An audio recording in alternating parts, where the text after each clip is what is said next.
Great Bob Marley. It's so crazy how many, like, all of his songs are good. It's so crazy that someone could be that good. Is this love? That's the question we're going to ask today. Before we do, I just want to say, first of all, I want to give a shout out to Julia Berg because Julia Berg and I share a favorite, and that is this week's Parsha. This I think is my favorite Parsha. You too, right, Julia? I mean, this Parsha is a masterpiece, Parshat Toldot, which it's just a masterpiece. In fact, I've been promoting this podcast lately, and this week I'm going to give you the link to the episode. I talk a little bit about how it's my favorite Parsha, and it is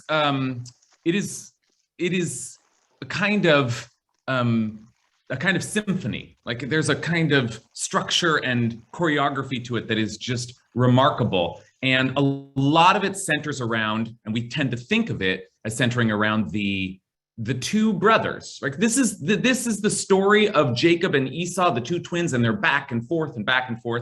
And that in some ways defines our sense of Parshat Toldot. The big scene being the stealing of the blessing, Jacob stealing the blessing from Isaac. But there is, but we're not gonna talk about that today. And I give you the podcast because I talked about it there. So that's like the kind of the headline story. But there's another pair that are in dialogue and dance and back and forth in Parshat Toldot, and that is Isaac and Rebekah. And because of the twins story, we may think of Isaac and Rebekah as being at odds with each other, as Jacob and Esau are at odds with each other, because each parent seems to play favorites. Each parent seems to take a side, and we read soon after the two boys are born that Yitzchak loved Esav, Kitzayid Bafiv, because he was a hunter, and Isaac, who was a sort of quieter type, maybe admired that in his son. But Rebekah loved Jacob. And so, boom, we're into all of the favoritism and sibling rivalry and competition, really like dysfunctional family dynamics. Fine. So there is a way in which the conversation we're going to have today can be projected against the backdrop of a certain kind of family feuding and tension. But I wanna look at a story that is sort of hidden underneath the main story, and that is the story, one of the great love stories in the Torah. Or so I will claim, and that's part of the question that we're going to be asking today. Is this a love story? Do we call these two people lovers in love? But that's our question for the day. So let's get into it. Let's say a blessing as we head into truly one of the greatest pieces of literature that the world has ever known, Parshat Toldot. Baruch atah Adonai Eloheinu melech haolam asher kidshanu b'mitzvotav v'tzivanu la'asok b'divrei Torah. Okay, so here, let's start. I'm going to give you a source sheet, and we have to start a little bit. We have to start back. We have to go back a little bit. We have to go back to last week's Parshat Chayei Sarah, and the end of Chayei Sarah, because there's this kind of magical, dreamy scene that sets the tone for our conversation today, that introduces this question: is this love? Were they in love? And part of what I'm asking you is a question that we asked a few weeks ago, a version of a question we asked a few weeks ago, which is whether or not our modern conceptions of love, intimacy, and a few weeks ago we asked whether Abraham had friends, and whether friendship is something that we could speak about in the and apply to the biblical characters? Are they friends? Are they pals? Or is our notion of friendship different than whatever kinship or allyship existed back then? So similarly, I want to ask whether we can map our conceptions of love and romantic love onto Isaac and Rebekah, when many would suggest that romantic love as we know it didn't exist, that wasn't a part of the ancient world, and that's a product of I don't know, the Renaissance, or something like that. That what we think of as, or it's a product of Hollywood, right? And we can also ask, having said that, whether that vision of love is actually problematic. But here I'm getting ahead of myself. Let's just take a look at the scene. Okay, so here's the source sheet if you want it, and we're going to look here now back a week and see this really remarkable scene here, where the whole subject of last week's Parsha, or the main subject, was the search for a wife for Isaac, and Abraham wants to go. He sends his servant back to his home country to find a wife, because nobody seems to like these Canaanite women, and so he wants to find a woman from his hometown, and they find Rebekah. And so this Rebekah is, as I've said many times, a remarkable, a powerful, a really important figure in the early generations of our people, and I'm fond of saying that our three patriarchs are actually Abraham, Rebekah, and Jacob. That Rebekah is actually in some ways the much more dominant figure in this generation. But so she's a character to be considered in her fullness on her own. But today I want to look at, as I said, at the relationship, what kind of relationship she has with Isaac, and this is where it begins. The servant brings Rebekah back on these camels, and Isaac, when they arrive, Isaac is out in the fields, and this is very Isaac. Isaac is Vayetze Yitzchak lasuach basadeh. He's out walking in the fields, or some people translate meditating in the fields.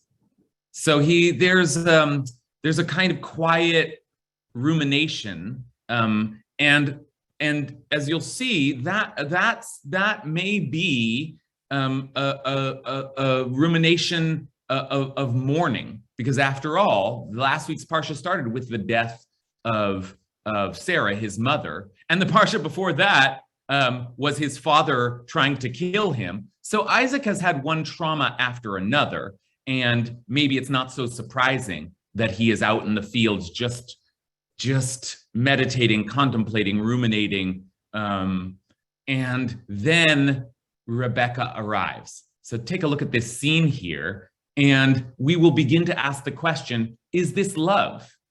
Or is this love at first sight? Is that what we're witnessing here? So let's take a look. And Isaac went out walking or meditating in the field towards evening, and looking up, he saw camels approaching. Raising her eyes, Rebekah saw Isaac. And then this is quite a phrase. Vatipol me'al hagamal. She fell off the camel. Now, that usually it's translated as alighted, like she jumped off. So yeah, she probably didn't just like fall to the ground. It's not like a comic scene, but there's something about just like falling that I think is an important word to have in our ear. She's sort of like, there's something that she falls into here.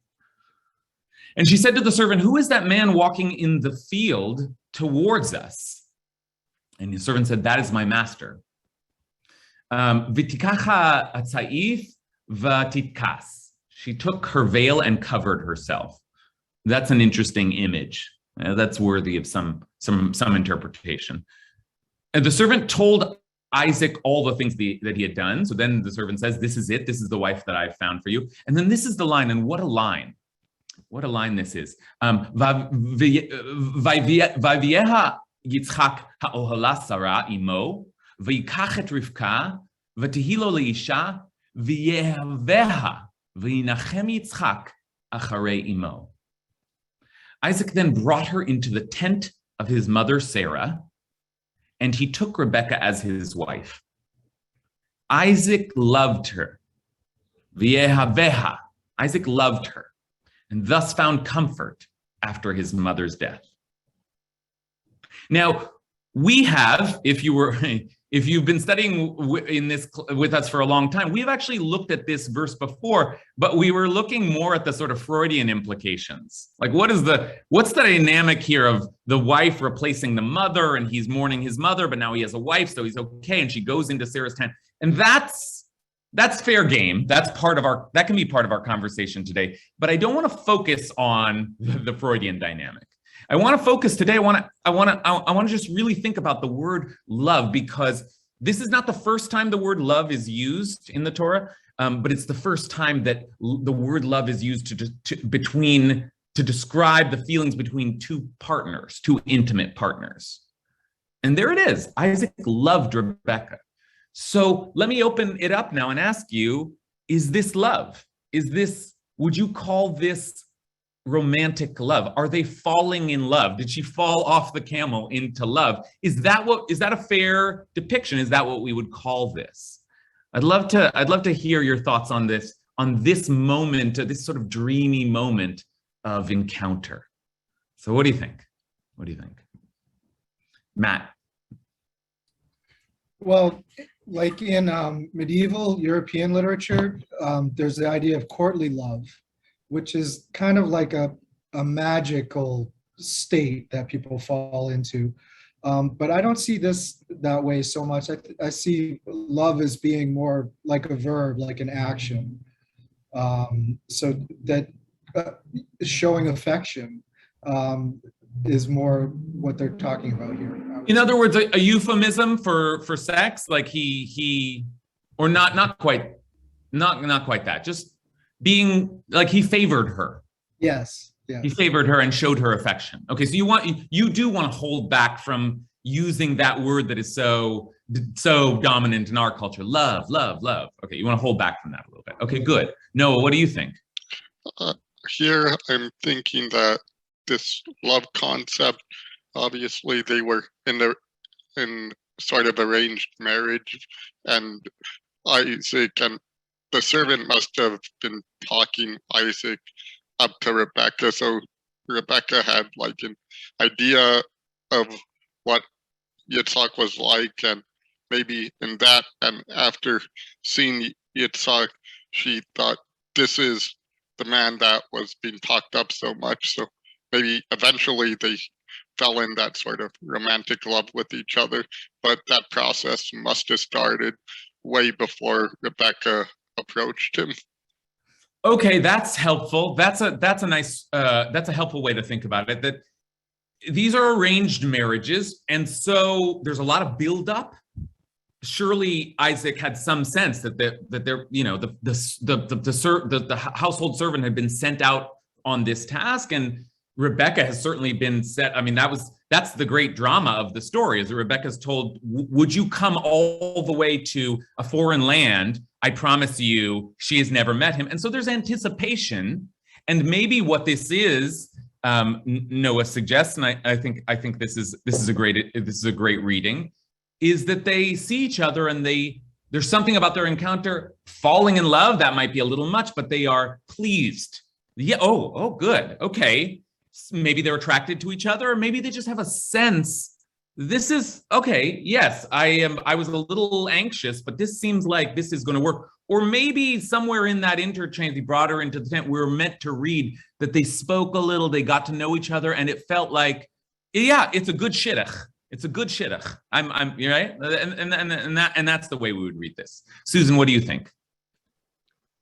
I'm thinking that it's like the person on an arranged date or shidduch saying, this person feels like the one, and that they already feel something for them, even though it's not necessarily deep love, but it can be the type of love which grows as they get to know them better. And I think there's a different, I think there's always been, I would think it's an innate human thing to feel love, even though Hollywood may have painted certain pictures of it. And literature over different eras has painted pictures, but I think it's a basic human emotion. And if Isaac's so lonely, he could well have felt it, but it was love, especially if he's not been exposed to a lot of other people. To him, that was probably felt like love. Great. Okay. Thank you, Susan, for taking up championing the cause of love and Susan suggests that, yeah, we have various notions of it and it shifts through cultures, but there's something fundamental about the human experience of feeling like, oh, that's the one. Oh, I've never felt this way before. What the quality of the relationship ends up being and what that means in romance, we can investigate that. But that moment of just seeing someone and thinking, or talking to someone for the first time and thinking, I've never felt this way before, Susan suggests that's pretty fundamental. And indeed, Isaac and Rebecca could and seem to be having that experience. Let's hear for a couple more folks, and Ari and then Matt. I'll also take up the cause of love, but maybe I'll speak to it slightly differently, which is if you look at the visuals in the scene, it's so beautiful and pastoral and sort of in line with a lot of Jewish traditions. Like, first of all, the starting in the fields, right? Like, and she's on this kind of camel. There's lots of things where there's the fields and the herdspeople are fighting, right?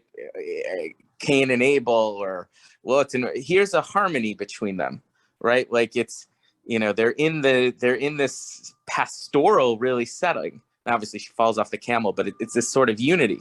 And then the she covers up, but then they enter the tent, which is a covered place, kind of reminds you of, the veil in marriage and the 7 circles and all this. And to me, it almost has an echo of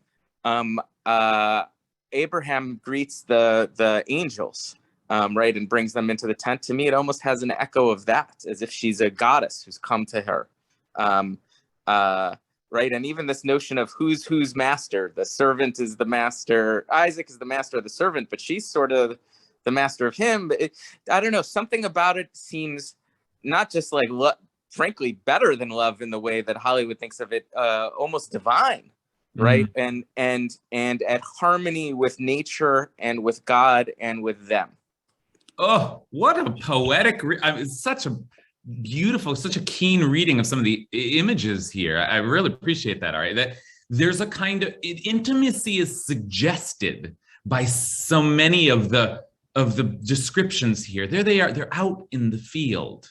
So yeah, the servant and the camels are there, but there's something about like, they're just like out in the wilderness together. And then she's covered, and then he is in the tent covering her. I've never thought about that echo before, but there's something about them being kind of wrapped up and revealed to one another, but not revealed to anyone else. And there is something. And then Ari suggests that suggests intimacy, but there's also a kind of, in this story where, God and fate and prophecy hovers over it all. And after all, the servant had kind of asked for God's help in selecting Rebecca. There's also a sense that maybe these are fated lovers. They have found their destiny with one another, and some of the language evokes that. So thank you for that, Matt. Yeah, I'm going to narrow my comment to just the phrase, because it says he loved her, and the Torah is very, very reticent to tell us what people are feeling, to tell us what's going on inside. If it wanted us, it would have, and I love you, it would have been dialogue. So the fact that it is ethereal voice, it makes it so much more important. It wants us to set that apart, to notice that emotion, to notice that it's being applied here. It's not just, even important things, incredibly important things are dialogue. And this is not dialogue. We're told it. So whatever love is, this is it. Great. It can't be less than. Great. Okay. That's a very helpful framework as well. That is to think about how how often the Torah really brings us into the inner life, the emotional life of its characters, and the answer is not often. And so Matt says the particular use of the word love, he loved her, that describes an internal state. That's significant. I want to just say for our reference that this is, I said, the second time the word love is used in the entire Torah. As you know, I'm very fond of noting the first usage as kind of defining, and this is the first usage between a couple. The first usage, which is interesting, I don't know exactly what to do with. Does anyone know where love was used before this? I'm just letting you guess in your mind, but it's the Akedah, right? You should sacrifice your son Isaac, Asher Ahavta, Whom you love. The son that you love. So that is also describing a kind. So that may help us, put this into some kind of context. The son that Abraham loved so much that he had to sacrifice. Okay, and that gives us the part of the tension, the drama of that scene. But that's parent-child love, and we'll see that again even in this parsha, right? The word will soon be used again. Isaac loved Esau, and Rebekah loved Jacob. But this is the first usage of a man loved a woman, a partner loved a partner, like people who were coming together in intimacy loved each other, or I shouldn't say loved each other. Actually, that's one of the questions. He loved her. Did she love him back? And she's falling off the camel, but we can ask that question as well. All right, I'm seeing lots of great hands here, so I want to just keep going. Robert? Yeah, I think we don't have to be a Freudian to say that, some men or some boys do feel affection to their mother. They feel protection and cared about, and they feel kindness, and this whole sense of being part of the family often comes from the mother and the connection of the mother. And so he brings her into his mother's tent, and this is the first time we hear that. Oh, yeah, because he really lost his mother. He lost something that was really important to him, and he didn't know what to do. And it does remind me actually of Adam, when Adam is walking around in the garden and he's lonely. He's missing something. He doesn't even know what he's missing. And finally, God actually out of an action of the empathy says, you need a partner. You need a helpmate. You need Eve. And this is kind of like Isaac's Eve. Yeah. Wow, a lot of great stuff there, Robert. First of all, that is important. Thanks for reminding us that the first story in the Torah is a story of a couple. And what do we do with that? And was God, even then, when God says, Lo tov heyot adam levado, it's not good for a person to be alone, is God already saying we need love? Or just companionship, or just so that's important. And Robert also brings us back to the Freudian, or as Robert said, we don't have to be Freudian about it, because sometimes we associate the Freudian read with the kind of pathologizing, like, oh, you're over attached to your mother, or you're trying to replace it. But there's something very natural, actually, and I think Freud would say this too, something natural about having your image of a partner formed by a parent. And there's something, and if she seemed to him like that she had the qualities of his mother, there is something that is going to make him feel that sense of care, affection, attachment that is maybe part of the way that we do develop our conceptions of love and intimacy in a way that is just human and normal. Okay. Great. Agnes. I was just going to say that I think what you said about the Akedah is so important, because I think to remember that for Isaac, an experience of what love is in general is of a thing that's full of threat and surprise, and it's a scary thing. And so I think even just this question of him being willing, it feels like a huge emotional risk for him to love someone, I think, because his experience of love has been so filled with violence and so filled with fear. And so just the fact that he's able to either re-articulate what love is and redefine it for himself, or risk that emotion, having had the experiences he's had, it feels like that is important. Wow. I won't repeat that. That was beautifully put. But there, Agnes is filling in that connection for us. Beautiful. Luana. Hi. Can you hear me? Okay. Yes. Okay, I'm new to all of this study, and I love love. Love is wonderful. Wonderful things happen with love, but this angers me because it's declaring that he loves her. Okay, there's also in that section mention of a servant, right? And so, and then he took her right to this tent, and it's upsetting to me. And as a lot of the things that we've been studying have had this, discussion of male dominance and servants and all of that, and so it makes me uncomfortable not to mention that's part of this, that exists, that we don't, it doesn't say that she loves him. It's, Yeah. And so we don't know, I don't know what the relationship is. And so to celebrate it as this great thing feels a little unsettling to me. So Thanks for that, Luana. Luana, great to have you here, and thank you for that. That is an important perspective to mention, because after all, that's part of the question we're asking. This is an ancient civilization, ancient culture, an ancient society, and all of the forms are different. And it is a patriarchal society. And you do go take a woman and acquire her and bring her into the tribe, and all of those things are happening. And that is precisely why we might say, well, this isn't love the way we understand it. This is transactional, and transactional in a way that, as you suggest, the men in the scene are going to have a lot more agency than the women. And there are servants here too. I mean, there are a lot of like inequities in this society that are jarring to us as modern readers. And that's precisely why we're asking, but in the midst of that all, are two people falling in love? Is that possible in a society where you don't think of love as driving unions? What then is happening here? And is the Torah doing both things at once, describing this traditional society, maybe even affirming this traditional society, but also suggesting that there were real tender moments buried in the midst of it? So I think the framework you offer is important, because it's exactly against that backdrop that we're asking these questions.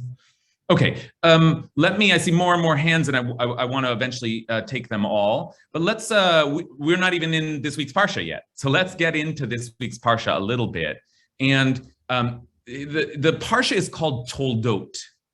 Toldot is a word that is a very prominent word in the Torah, but it's of course particularly prominent here. This Parsha is named for the word Toldot.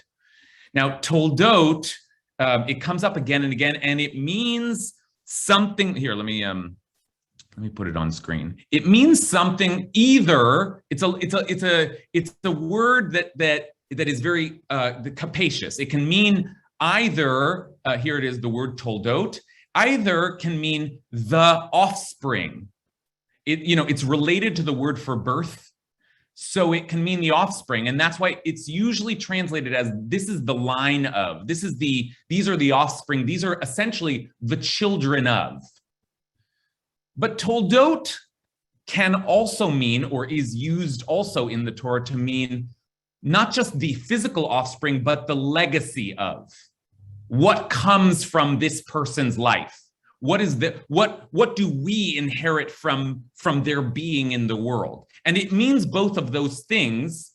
So here's a little context. Just for example, the first one is from the story of Noah, and the story of Noah begins, though the Parsha is not called Toldot, right? The Parsha is called Noach, but it begins with this same phrase, Ele Toldot Noach. This is the line of Noah. Now, the first thing it says is Noah was a righteous man. Noach ish tzadik tamim haya b'Torah, he was blameless. So that, after the word Toldot, is a little bit of what I mean by Noah's legacy was that he was a righteous man. So it's used in that way, but it's also quickly used in the more literal way, and Noah begot 3 sons. Okay, so you will expect with the word Toldot for children soon to follow. But you are also going to hear with the word Toldot, often you're going to hear something that is much more about their general their story, the tales, the story of their life, their legacy. Okay, so that's Noah, and here's just, we're going to jump forward. The same phrase is used to begin the Parsha Vayeshev, the settling of Jacob, Vayeshev Yaakov, Be'eretz Megurei Aviv. Eile Toldot Yaakov, this is the line of Jacob.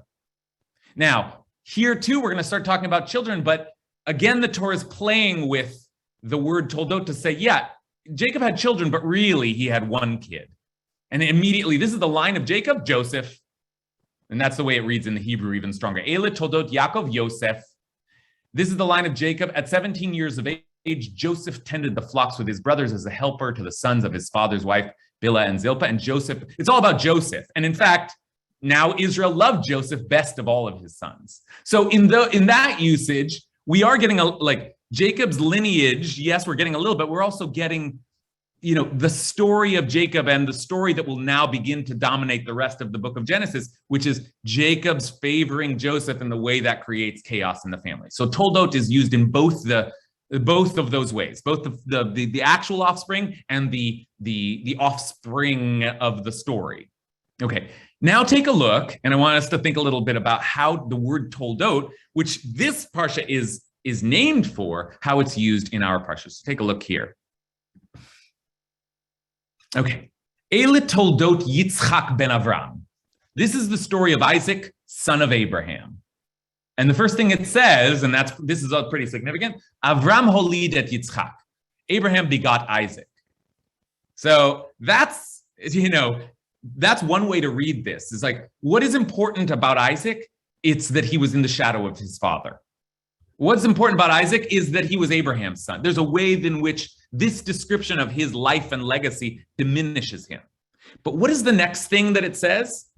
Vayhi Yitzchak ben 40 shana bekachtot Rivka bat Betuel Arami b'Padan Aram, achot Lavan Arami lo leisha. Isaac was 40 years old when he took to wife Rebekah, daughter of Betuel Aramean, of Padan Aram, sister of Lavan the Aramean.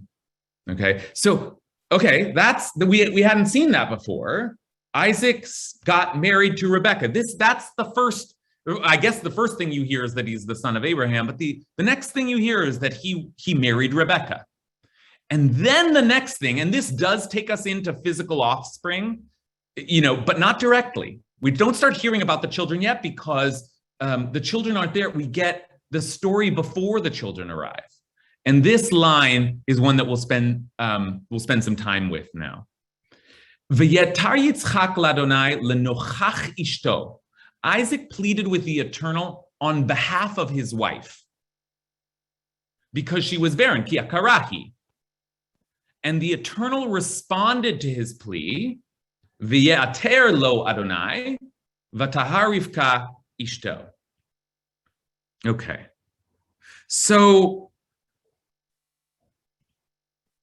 let's see. What are we to understand about their relationship from this line here? Isaac pleaded with the Eternal, and I want to emphasize the phrase on behalf of his wife. Like, first of all, it's not that women can't do the praying, because Rebekah, just after this, does her own praying to God, communicates with God directly. And it's also not that Isaac is not praying on his own behalf, right? Doesn't Isaac also want children? Isn't that the great kind of the great priority of these people in this ancient world? So Isaac prayed on behalf of his wife, and she conceived. What does this tell us about their relationship? How might we read this dynamic of Isaac praying for his wife? And is there something loving about that? Or what does it suggest about the intimacy in their dynamic? Okay, so let me turn back here to Leah Matsui. Okay, for me, this goes very much back to the prayer class that you offered us earlier this week, where Abraham is making intercessional prayers. He's interceding. So it makes sense that Isaac, as the son of Abraham, would use these kind of prayers. And also, I think it's proof, although there's a lot of proof, that he deeply loves her. I think there's a connection between Sarah in the Midrash offering comfort to Abraham because they lose the daughter Hadol, and Rebecca offering comfort to Isaac because he has just lost Sarah. And possibly the death of Sarah, as Agnes was referring to, is in part, Isaac is responsible for that because the Akedah sends her to a state where her soul leaves her body. I think there's a lot of love in all the best sense, not the Hollywood sense here. I'm thinking now about, this is a theme. Our ancestors struggled to conceive, right? And so did Abraham and Sarah, right? But that went in a very different way, didn't it? I mean, like Isaac's response is different. No, let's take a look. Actually, let's take a look. I have this on the page. But Isaac's response is quite different from Abraham's. This is source 6. Sarai, Avram's wife, had borne him no children. She had an Egyptian maidservant whose name was Hagar, and Sarai said to Avram, "Look, the Eternal has kept me from bearing. Consort with my maid. Perhaps I shall have a son through her." And that's what they do. That's part of the story. Is like Handmaid's Tale, right? It was based on this kind of stuff. And Avram heeded Sarai's request, and so Sarai, Avram's wife, took her maid Hagar the Egyptian after Avram had dwelt in the land of Canaan 10 years, and gave her to her husband Avram as a concubine. He cohabited with Hagar, and she conceived. And then things get ugly in this family. And when she saw that she had conceived, her mistress was lowered in her esteem. Listen to this relational dynamic. And Sarai said to Avram, "The wrong done me is your fault. I put my maid in your bosom. Now that she sees that she is pregnant, I'm lowered in her esteem. The Eternal decide between you and me." And listen to Avram's response here. Avram said to Sarai, "Your maid is in your hands. Deal with her as you think is right." Then Sarai treated her harshly and she ran away from him. So that's one way of dealing with this problem, bringing other women into the picture and then creating all kinds of family. And Avram's response seems to be like, whatever. Yeah, I'll sleep with her or not. Just leave me alone. Meanwhile, Isaac, who has some awareness of the family drama, responds in a totally different way. So again, yeah, is this love? And Leah says yes. In the best sense, it is. It's care. It's bondedness. It's I'm with you in this struggle. Right? I see in the chat. I saw it popping up in the chat. That's not everybody's reading it that way. So let's keep interpreting. Let's see here. Payam. Isaac is a kind of non-entity in his entire existence. He doesn't exist. I mean, it's interesting that this parsha is called Toldot, because the Noah one was called Noah. Isaac is always defined by someone else. He's almost, like stumbling through life. I mean, and that's the reason he interceded in behalf of his wife, because he doesn't really have his own, he's never seen anything from his own center. He's not like selfish, or even he doesn't really care about such things. Like, the binding, he knew he was going to be sacrificed by his father. He was 16 when he goes up the mountain. He carries the sticks and everything with him, and he still just goes along with it. I think it's more along. So, I mean, like this whole love story, I don't even know if Isaac is capable of that kind of love with someone. And I think that's the tragedy of their story. That's why it's such a sad story. Okay, that's a really interesting way to think about this about Isaac in general and about this part of the story, because on the one hand, Payam rightly says there's something muted about Isaac as a character. That's why I say Rebecca is the dominant figure in this generation, not Isaac, because Isaac is quiet and not so prominent. The most famous thing about Isaac is that he was almost killed. That's what he's known for. So there's something about and maybe that's why he's muted. He's traumatized, perhaps. So, but what's also helpful about Payam's interpretation is that this is the only thing Isaac ever really does successfully. He prayed on behalf of his wife and it worked. God listened and she conceived. So he will try to give a blessing, it won't work. He tries to like dig up wells, it doesn't work. He is just a victim in the great story of his life. And yet here he I guess I don't know if I'm being too kind of maudlin about it, but he prays for his wife, he fights for his wife, and it works, and he goes to bat for her, and this is his only real accomplishment, and that's worth noting. That's quite striking. Ariella? Yeah, what it showed me was Isaac was able to get out of his own world and think about his wife. And so this was, I think, the first act that it wasn't about him. Like the whole Akedah story was about Isaac. He almost got killed and all of the drama and it was, and when Sarah heard that killed her, this was everything that all of the drama around Isaac. This was the first thing that Isaac did, like outside of himself, to another. Great. Yeah, that's right. I that is building on what we've just said. This is the first thing Isaac really kind of accomplishes in his life, and he does it on behalf of his wife. He does it for his wife. His response is, on some level, to support his wife. That was not Abraham's response. Abraham didn't really have a response. Sarah had to figure it out.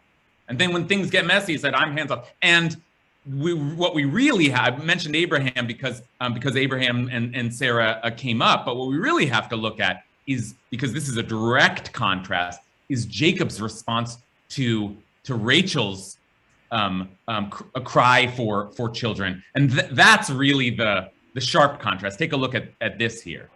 Let's see.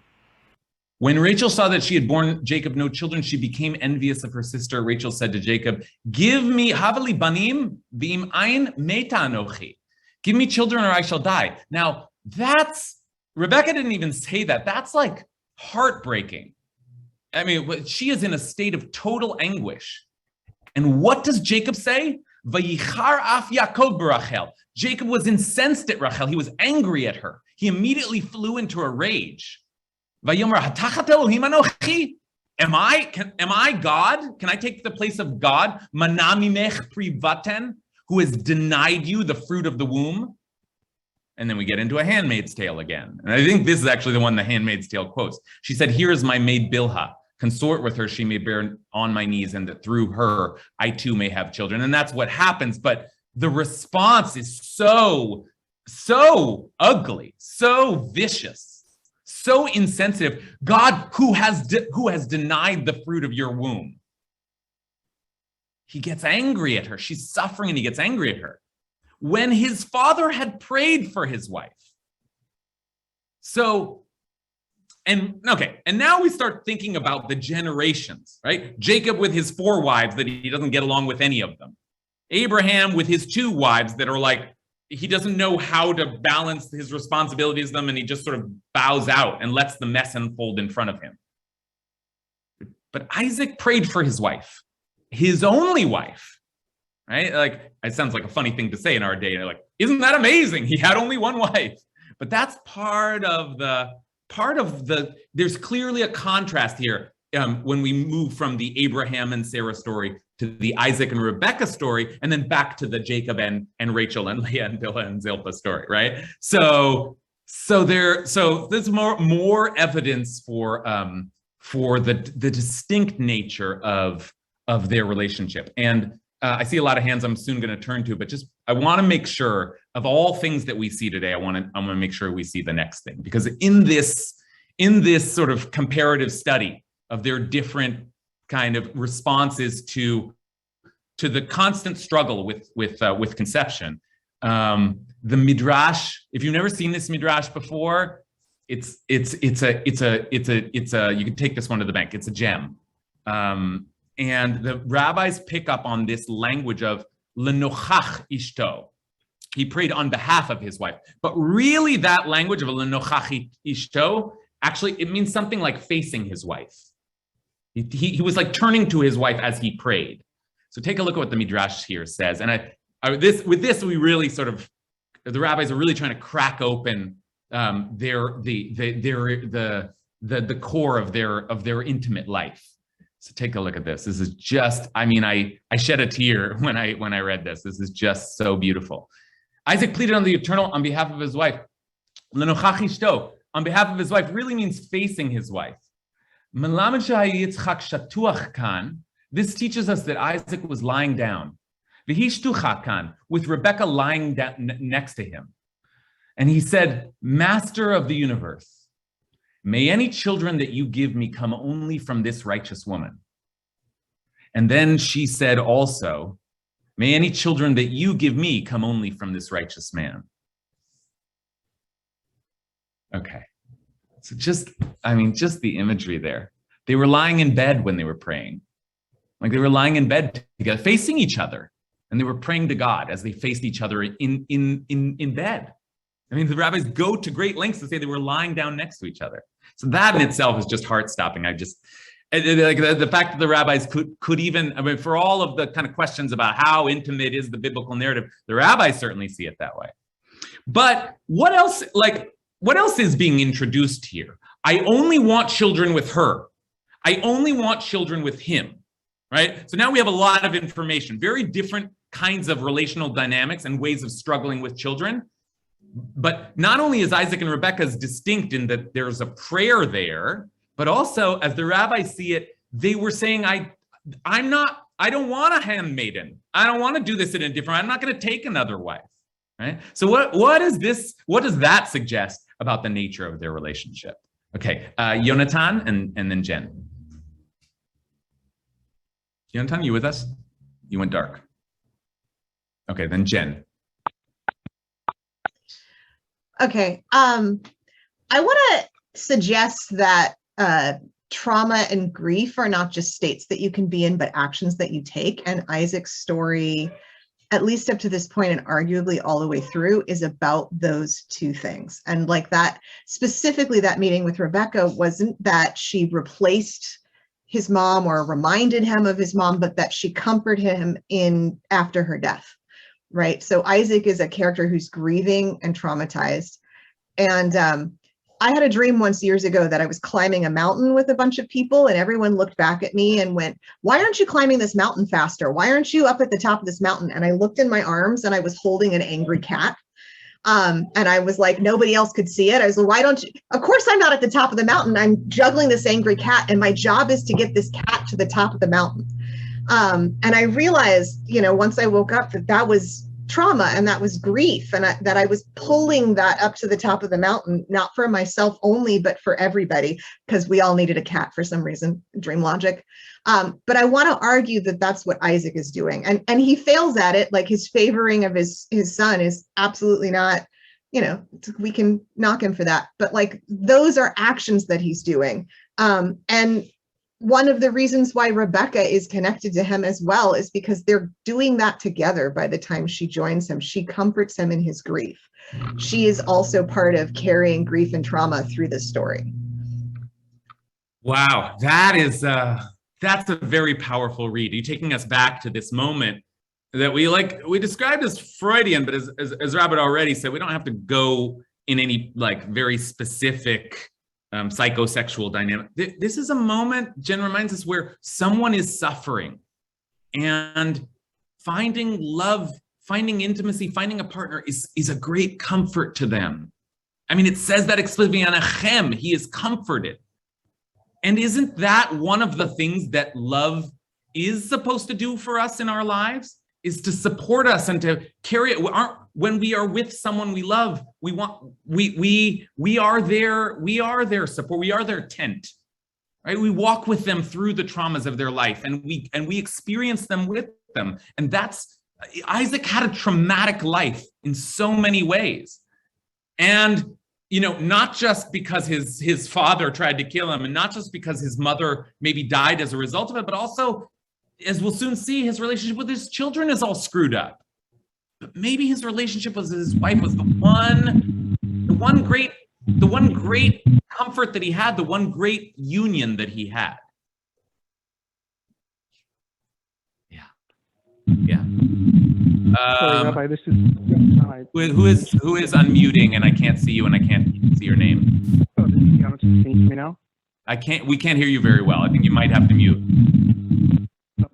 It's just a fuzz. Who is that? Okay, I think we're gonna have to mute you for now. What's that? That's Yonatan? Yeah.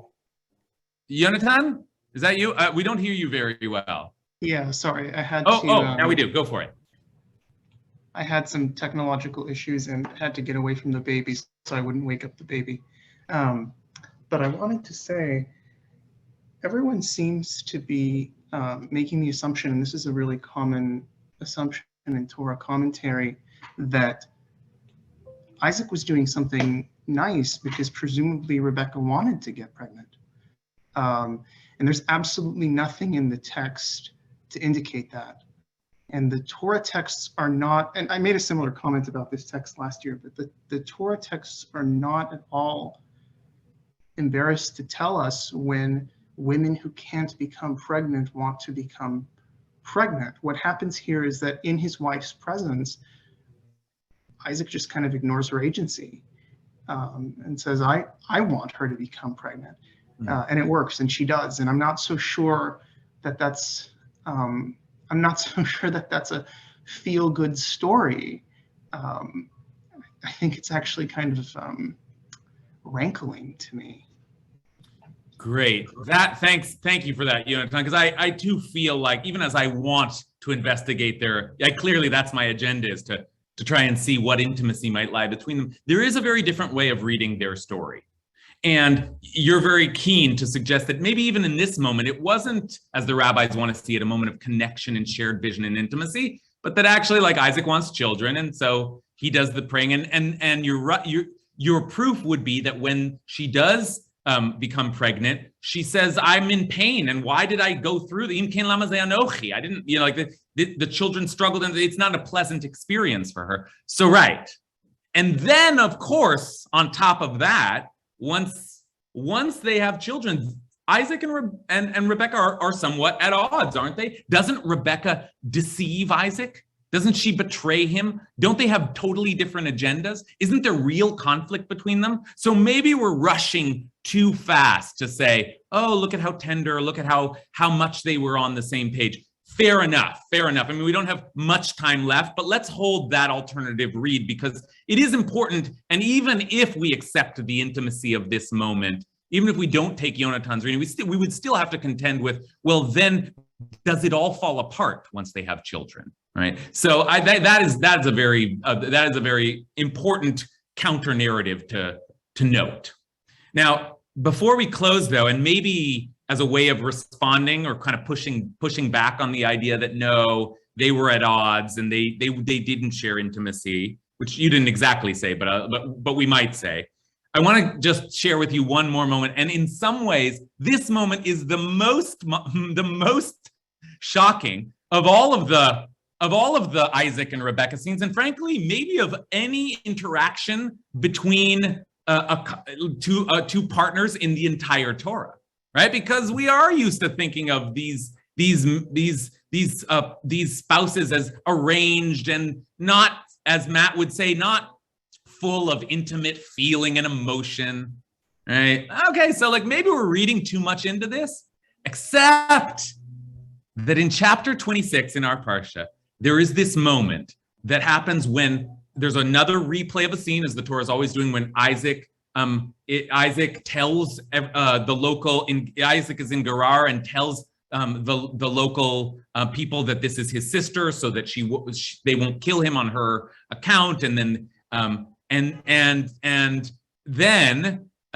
it seems like she's about to be abducted in the way that Sarah was abducted under the same circumstances, But instead, something else happens. And what a moment this is in the Bible, in the Torah, in our sacred literature. So Isaac stayed in Gerar, and when the men of the place asked him about his wife, he said, "She is my sister." He learned that from his dad, for he was afraid to say my wife, thinking the men of the place might kill me on account of Rebecca, for she is beautiful. Now listen to this. Vayhi ki archu lo sham hayamim, and some time has passed. Vayishkef Avimelech melech plishtim ba'ad hachalon, and Avimelech, king of the Philistines, looking out of the window, or maybe looking into the window. Vayar hine Yitzchak mitzachek et Rivka ishto, and looking out the window, he saw Isaac fooling around with his wife Rebecca. I do think that's the best translation. I saw translations that are even more graphic, fondling his wife Rebecca. Like, I don't like that. But the same verb is used when Ishmael is doing something to Isaac as a baby, like mitzachekito. Fooling around is a good, I think, translation. And the word schok has a kind of light, playful quality. So they were making out. Like they were making out. And the commentators are freaked out because the commentators immediately are worried that they were having sex, and were they having sex in public? But they weren't having sex. They could have said if they were having sex, right? Or they could have euphemized it. No, they were fooling around. Now that's a crazy thing. I don't know a parallel in the entire Torah of two people just sort of smooching and fooling around with each other. Now that, what do we do with that? I mean, I don't know if it's love, but it's certainly lust, and it's romance, and it's, you know what I mean? It's things that we don't expect from these biblical characters. So I want to, at least as we consider whether or not we can really call this love, at least introduce this striking image of the couple that couldn't keep their hands off each other, right? Like that. And they've been together for a while. This isn't their first night in a tent, right? Okay. Let's see if we can take one or two more comments from Hal and Kathy. Okay, so I'm not kind of going along that line, although I'm really kind of taken with it, and I'm very struck, sort of getting back to the original, that Isaac pleaded with the Eternal on behalf of his wife because she was barren, and it just strikes me that he's assuming that she's the one who's barren, and that it's not him.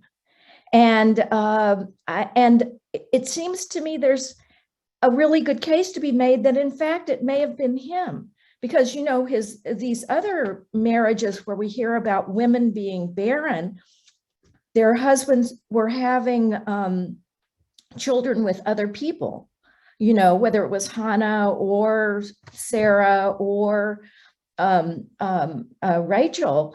And so, yeah, there's this lovely thing like, oh, I'm only going to have a child with you. But it's, in fact, I don't know, you know, it does raise the question of the fact that Isaac himself may have been barren. And so that somehow kind of blaming it on his wife and saying, I'm pleading on her behalf is really not necessarily, it may be just a way of covering up the fact that the problem was with him. And I think it also fits the narrative of Isaac, you know, really being a kind of troubled soul and having certain weaknesses. And going back even to the beginning, I think that there's a way in which, you know, Rebecca may not really know what she's gotten herself into until she sees him. And maybe what she sees is a, traumatized, troubled soul who's, and that's the reason she falls off her camel. And that's the reason she covers her face, So I don't know. I feel kind of bad because it's a sort of a not very romantic way to end this lovely discussion of love. but no, and we're not going to. We're going to tack on another little ending because this is, we don't have time to investigate this, but it's a very good point. The Torah seems always to make the assumption that it's the woman who is not conceiving, but sure, and I guess the people of the time made that assumption as well. But as we know, it could be the difficulty could be from either party. And you make a strong case that we know that Abraham and Jacob, were fertile in, with their other partners. With Isaac, there is some, you could wonder, like, well, maybe maybe the story suggests that they had to figure this out, and it had to be divine intervention because it wasn't just finding another wife. That maybe the problem was with Isaac. Okay, not to end on that sour note. Let's give Julia Berg, who shares this as a favorite parsha with me, the last comment today. Yeah, so this goes back to something I think that I talked about with you, Rabbi Kasher, and also this reminds me also of just what Agnes and Jen were saying about the trauma behind Isaac's concept of love. This really feels like a healing moment for him. And something that you said when we were talking about this was that Yitzchak Metzachek, it's the purest form of him like being himself. And like almost like letting his guard down, which like maybe is something that he just hasn't been able to do yet. And if the son Asher Ahavta from the Akedah was this traumatic love, this is like a transformed version of that love that like obviously the Torah wants us to see, if he's truly like he's embodying like the root of his name here. Okay, thank you. That is indeed a perfect note to end on, Julia. You're a real Parshat Toldot savior here. Take careful note of what Julia's saying here, because I think it's so important. This is no coincidence. Yitzchak's name is built of the same root. Tzchok, because remember, Sarah said when they hear, everybody's going to laugh. A 90-year-old woman had a child. So Isaac is supposed to be born in laughter, and he isn't. Instead, he's born into total trauma. But look at this, Yitzchak mitzachek. Isaac is fooling around. Isaac is playing around. Isaac is, yes, having this moment of fun and frolicking and intimacy, but on some level, Isaac is for once able to be himself. Mitzachek is almost like he's Isaacing.